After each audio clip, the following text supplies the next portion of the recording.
하루 15분 성경 읽기 생명의 말씀사 현대인의 성경. 오늘은 제208일차로 누가복음 22장부터 시작합니다. 누가복음 22장. 예수님을 죽이려는 음모. 누룩 넣지 않은 빵을 먹는 명절인 유월절이 다가왔다. 대제사장들과 율법학자들은 백성들을 두려워하여 어떻게 하면 예수님을 아무 탈 없이 죽일 수 있을까 하고 의논하고 있었다. 그때 12제자 중 하나인 가룟 유다에게 사탄이 들어갔다. 유다가 대제사장들과 성전 경비병들에게 가서 예수님을 팔아넘길 방법을 의논하자 그들이 기뻐하며 돈을 주기로 약속하였다. 그래서 유다는 그들의 뜻에 따르기로 하고 사람들이 없을 때 예수님을 넘겨줄 기회를 찾기 시작했다. 누룩 넣지 않은 빵을 먹는 명절인 무교절이 되었는데 이날은 유월절에 쓸 어린 양을 잡는 날이었다. 예수님은 베드로와 요한을 보내시며 가서 우리가 먹을 유월절 음식을 준비하여라 하셨다. 그들이 어디다 마련할까요? 하고 묻자 예수님은 이렇게 말씀하셨다.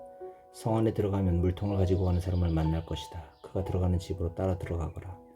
그리고 그 집 주인에게 우리 선생님이 제자들과 함께 유월절 음식을 먹을 방을 알아보라고 하셨습니다. 하여라. 그러면 잘 준비된 2층 넓은 방으로 안내할 것이다. 거기서 준비하도록 하라. 제자들이 가보니 예수님이 말씀하신 그대로였다. 그래서 그들은 거기서 유월절 음식을 준비하였다. 최후의 만찬. 시간이 되자 예수님은 사도들과 함께 식탁에 앉으시고 그들에게 이렇게 말씀하셨다. 내가 고난을 당하기 전에 너희와 함께 이 유월절 음식 먹기를 무척 원하였다. 내가 너에게 말하지만 유월절의 의미가 하나님의 나라에서 성취될 때까지 내가 다시는 이 음식을 먹지 않을 것이다. 그러고서 예수님은 잔을 들어 감사 기도를 드리신 후 말씀하셨다. 너희는 이것을 가져다가 너희끼리 나누어 마셔라. 나는 이제부터 하나님의 나라가 올 때까지 포도나무에서 난 것을 다시 마시지 않을 것이다. 예수님은 또 빵을 들어 감사 기도를 드리고 떼어서 제자들에게 주시며 이것은 너희를 위해 주는 내 몸이다. 너희는 이것을 행하여 나를 기념하라 하고 말씀하셨다. 그리고 예수님은 저녁을 잡수신 후에 마찬가지로 잔을 들고 이렇게 말씀하셨다. 이 잔은 너희를 위해 흘릴 내 피로 세우는 새 계약이다. 그러나 나를 파는 사람이 손이 내 손과 함께 식탁 위에 있다. 나는 하나님이 정하신 대로 죽지만 나를 파는 사람에게는 불행이 닥칠 것이다. 그러자 제자들은 그들 가운데 이런 짓을 할 사람이 누구겠느냐고 서로 물었다. 제자들 사이에 누가 가장 위대하냐고 하는 문제로 말다툼이 생겼다. 그래서 예수님이 그들에게 말씀하셨다. 세상의 왕들은 권력으로 자기 백성을 다스리고 직권을 행사하는 사람들은 자기들을 은인이라고 부른다. 그러나 너희는 그렇게 해서는 안 된다. 너희 가운데 가장 나은 사람은 제일 나이 어린 사람과 같아야 하고 지도자는 종과 같아야 한다. 식탁에 앉아서 먹는 사람과 심부름하는 사람 중에 누가 더 지위가 높으냐? 식탁에 앉아 먹는 사람이 아니냐? 그러나 나는 섬기는 자로 너희 가운데 있다. 너희가 항상 나와 같이 있으면서 내가 당한 시험을 함께 받았으므로 내 아버지께서 내게 나라를 주신 것처럼 나도 너에게 나라를 주어 너희가 내 나라에서 내 식탁에 앉아 먹고 마시며 보좌에 앉아 이스라엘의 12지파를 다스리게 하겠다. 시몬아 시몬아 사탄이 너희를 밀가부르듯 하겠다고 요구하였다.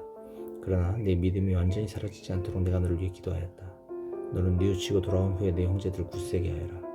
그때 베드로가 주님 나는 주님과 함께 감옥에도 사형장에도 갈 준비가 되어 있습니다 하자 예수님은 베드로야 내가 분명히 너에게 말하지만 오늘 밤 닭 울기 전에 내가 3번이나 나를 모른다고 할 것이다 하고 말씀하셨다. 그러고 나서 예수님이 제자들에게 내가 너희를 지갑이나 가방이나 신도 없이 보냈을 때 부족한 것이 있었느냐 하고 물으시자 제자들은 없었습니다 하고 대답하였다. 그래서 예수님은 다시 말씀하셨다. 그러나 이제는 지갑이나 가방이 있는 사람은 가지고 다니고 칼이 없는 사람은 겉옷을 팔아서 칼을 사라. 내가 너에게 말하지만 그가 범죄자처럼 되었다 라고 기록된 말이 내게 이루어져야 한다. 사실 내게 관한 일은 이루어져 가고 있다. 그때 제자들이 주님 여기 칼 2자루가 있습니다 하자 예수님은 그것이면 충분하다 하고 말씀하셨다. 예수님이 체포되심. 예수님이 습관대로 감람산에 가시자 제자들도 따라갔다. 예수님은 그곳에 도착하셔서 제자들에게 시험이 들지 않게 기도하라 하시고 그들을 떠나 돌을 던지면 닿을 정도 떨어진 곳으로 가셔서 무릎을 꿇고 이렇게 기도하셨다. 아버지께서 원하신다면 이 고난의 잔을 내게서 거두어주십시오. 그러나 내 뜻대로 마시고 아버지의 뜻대로 하십시오. 그러자 한 천사가 하늘에서 나타나 예수님께 힘을 북돋아 주었다. 예수님이 괴로워 몸부림치시며 더욱 간절히 기도하시자 땀이 핏방울같이 되어 땅에 떨어졌다. 예수님은 기도하시던 자리에서 일어나 제자들에게 돌아가 그들이 슬픔에 지쳐 잠든 것을 보시고 왜 잠만 자느냐 시험에 들지 않도록 일어나 기도하라 하고 말씀하셨다. 예수님의 말씀이 미처 끝나기도 전에 한때 군중이 12제자 중 하나인 유다를 앞세우고 나타났다. 유다가 예수님께 가까이 와서 입을 맞추려고 하였으나 예수님은 그에게 유다야 내가 입맞춤으로 나를 팠느냐 하고 말씀하셨다. 함께 있던 제자들은 되어가는 일을 보고 예수님께 주님, 칼로 쳐버릴까요? 하고 물었다. 그러고는 그들 중 한 사람이 대제사장의 종의 오른쪽 귀를 쳐서 잘라버렸다. 그러나 예수님은 그만두어라. 이만하면 됐다 하시고 그 사람의 귀를 만져 고쳐주셨다. 그리고 예수님은 자기를 잡으러 온 대제사장들과 성전 경비병들과 장로들에게 말씀하셨다. 마치 내가 강도라도 되는 것처럼 너희가 칼과 몽둥이를 들고 나왔느냐? 내가 날마다 너희와 함께 성전에 있을 때는 너희가 나를 잡지 않았다. 그러나 이제는 너희 때이며 어둠의 권세가 기세를 부릴 때이다. 베드로가 주님을 부인함. 그들이 예수님을 잡아 대제사장의 집으로 끌고 들어가자 베드로도 멀찍이 뒤따라갔다. 사람들이 뜰 한가운데 불을 피우고 둘러앉아 있을 때 베드로는 그들 틈에 끼어앉았다. 그때 여종 하나가 앉아서 불을 쬐고 있는 베드로를 유심히 보더니 이 사람도 그와 한패예요 하였다. 그러나 베드로는 이 여자야, 나는 그를 모른다고 딱 잡아떼었다. 조금 후에 또 어떤 사람이 베드로를 보고 당신도 그들과 한패지요? 하자 베드로는 이 사람아 나는 아니야 하고 말하였다. 1시간쯤 지난 뒤 또 다른 사람이 이 사람이 갈릴리 사람인 걸 보니 틀림없이 그들과 한패요 하자 베드로는 여보시오 나는 당신이 무슨 말을 하는지 도무지 모르겠소 하고 대답하였다. 베드로의 말이 미처 끝나기도 전에 닭이 곧 울었다. 주님께서 몸을 돌이켜 베드로를 보시자 그는 오늘 밤 닭 울기 전에 내가 3번이나 나를 모른다고 말할 것이다 라고 하신 주님의 말씀이 생각나서 밖으로 나가 한없이 울었다. 예수님을 지키던 사람들은 그분을 조롱하고 때리며 눈을 가리고 너를 때리는 사람이 누구냐 알아맞혀 보아라 하면서 예수님께 가진 모욕을 다하였다. 날이 밝자 대제사장과 율법학자들과 장로들이 의회를 열어 예수님을 의원들 앞에 세우고 내가 그리스도라면 우리에게 말하라 하였다. 그래서 예수님은 이렇게 말씀하셨다. 내가 말하여도 너희가 믿지 않을 것이며 내가 물어도 너희가 대답하지 않을 것이다. 그러나 이제부터는 내가 전능하신 하나님의 오른편에 앉을 것이다. 그렇다면 내가 하나님의 아들이냐? 하고 그들이 묻자 예수님 그렇다 하고 대답하셨다. 그러자 그들은 이 이상 무슨 증거가 더 필요하겠는가? 우리는 이 사람이 직접 하는 말을 다 들었다 하고 외쳤다. 누가복음 23장. 그들이 다 일어나 예수님을 빌라도 앞에 끌고 가서 이렇게 고소하였다. 이 사람은 우리 민족을 그릇된 길로 인도하고 있습니다. 황제에게 세금을 받지 못하게 하고 자기가 그리스도 왕이라고 주장합니다. 그래서 빌라도가 예수님께 내가 유대인의 왕이냐? 하고 묻자 예수님은 그렇다 하고 대답하셨다. 빌라도는 대제사장들과 군중을 향하여 나는 이 사람에게서 아무런 죄도 찾지 못하였소 하였으나 그들은 억지를 부리며 그는 갈릴리에서부터 이곳에 이르기까지 온 유대에서 가르치며 백성을 선동하고 있습니다 하고 외쳐댔다. 빌라도는 그 말을 듣고 이 사람이 갈릴리 사람이요? 하고 물어본 뒤 예수님이 헤롯의 관할 지역에 속한 것을 알고 그에게 보냈는데 그때 마침 헤롯도 예루살렘에 와 있었다. 헤롯은 오래전부터 예수님의 소문을 듣고 한번 만나보고 싶기도 했고 또 그가 기적을 행하는 것을 보고 싶은 생각도 있었기 때문에 예수님을 보자 매우 기뻐하였다. 헤롯은 예수님께 여러 가지 일을 물어보았으나 예수님은 아무 대답도 하지 않으셨다. 대제사장과 율법학자들이 거기 서서 악착같이 예수님을 고소하자 헤롯은 군인들과 함께 예수님을 업신여기고 조롱한 후 화려한 옷을 입혀 빌라도에게 돌려보냈다. 헤롯과 빌라도가 전에는 원수처럼 지냈으나 바로 그날 서로 다정한 친구가 되었다. 빌라도는 대제사장과 지도자들과 백성을 소집하고 그들에게 이렇게 말하였다. 여러분은 이 사람이 백성을 선동한다고 나에게 끌고 왔소. 그래서 내가 여러분이 보는 앞에서 직접 조사해 보았으나 이 사람에게서 여러분이 고소한 죄를 찾지 못하였소.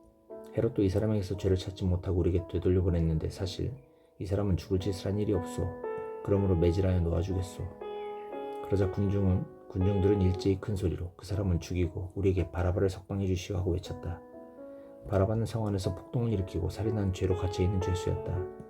빌라도는 예수님을 놓아주고 싶어서 군중들에게 다시 말했으나 그들은 계속 소리를 지르며 십자가에 못 박으시오 십자가에 못 박으시오 하고 외쳤다.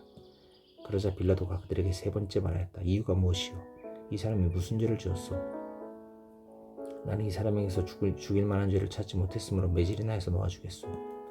그러나 그들이 큰 소리로 외쳐대며 예수님을 십자가에 못 박아야 한다고 끈질기게 요구하자 마침내 그들의 소리가 이기고 말았다. 그래서 빌라도는 그들의 요구대로 할 것을 선언하였다. 그리고 그는 그들이 요구한 사람, 곧 폭동과 살인죄로 감옥에 갇힌 죄수를 석방하고 예수님을 넘겨주어 그들이 마음대로 하게 하였다. 그들이 예수님을 끌고 가다가 시골에서 올라오는 구레네 사람 시몬을 붙잡아 십자가를 지우고 예수님의 뒤를 따라가게 하였다. 그리고 많은 사람들이 예수님을 뒤따라갔다. 그들 가운데는 예수님 때문에 슬퍼하며 우는 여자들도 있었다. 예수님은 몸을 돌이켜 그들에게 이렇게 말씀하셨다. 예루살렘의 딸들아 나를 위해 울지 말고 너희와 너희 자녀들을 위해 울어라. 앞으로 사람들이 임신하지 못하고 아기를 낳아보지 못하고 젖을 먹여보지 못한 여자들이 행복하다고 말할 때가 올 것이다. 그때 사람들이 높은 산을 향해 우리 위에 무너져라 할 것이며 낮은 산을 향해 우리를 덮어라 할 것이다.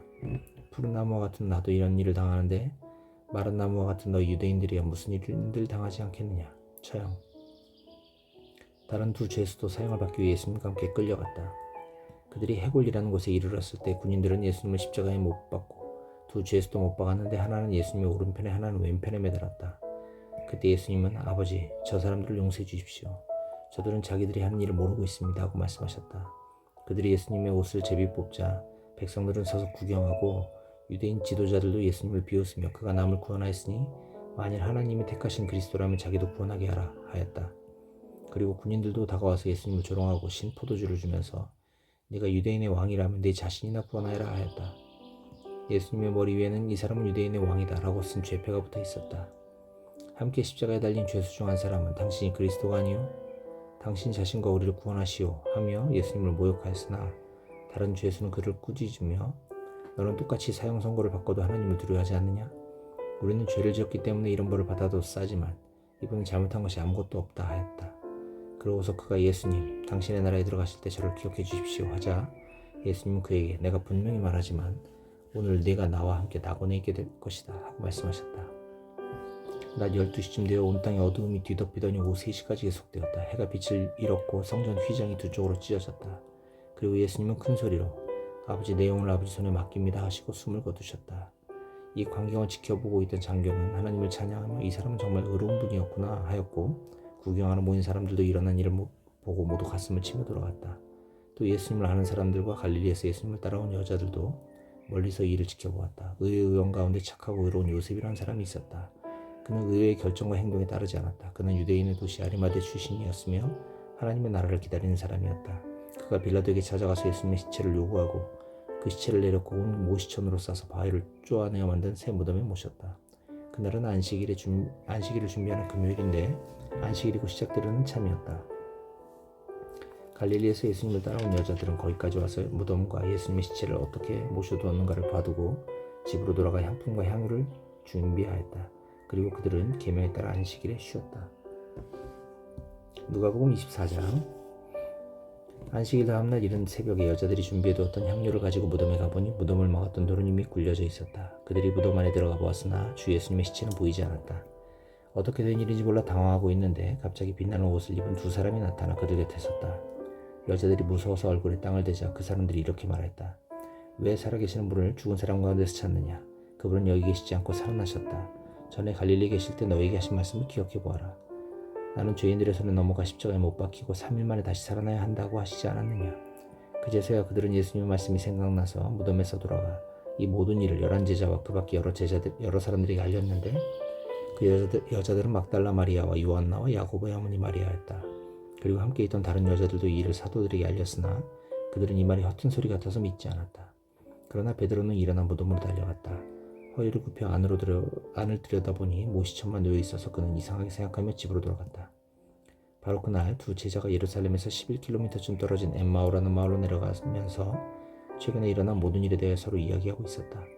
그들이 서로 이야기하며 토론하고 있을 때 예수님이 가까이 가셔서 그들과 동행하셨다. 그러나 그들은 예수님을 보고도 알아보지 못했다. 예수님이 그들에게 너희가 길을 가면서 무슨 이야기를 하고 있느냐고 물으시자 그들은 슬픈 표정을 지으며 멈춰섰다. 그때 글로바라는 사람이 예수님께 당신은 예루살렘에 있으면서 최근에 일어난 일을 혼자만 모르고 계십니까? 하였다. 그래서 예수님이 무슨 일이냐 하고 다시 물으시자 그들은 이렇게 대답하였다. 나사렛 예수님에 대한 일입니다. 그분은 하나님과 모든 백성들 앞에서 행동이나 말씀에 능력 있는 예언자였습니다. 그런데 대제사장들과 우리 지도자들이 그분을 넘겨주어 사형 선고를 받게 하고 십자가에 못 박았습니다. 우리는 그분이 이스라엘을 구해주실 분이라고 잔뜩 기대했었는데 말입니다.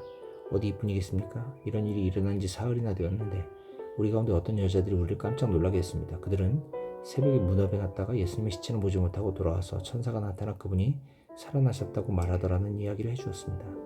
그리고 우리 함께 있던 몇 사람도 무덤에 가보고 여자들이 말한 것이 사실임을 확인했으나 예수님은 보지 못했습니다.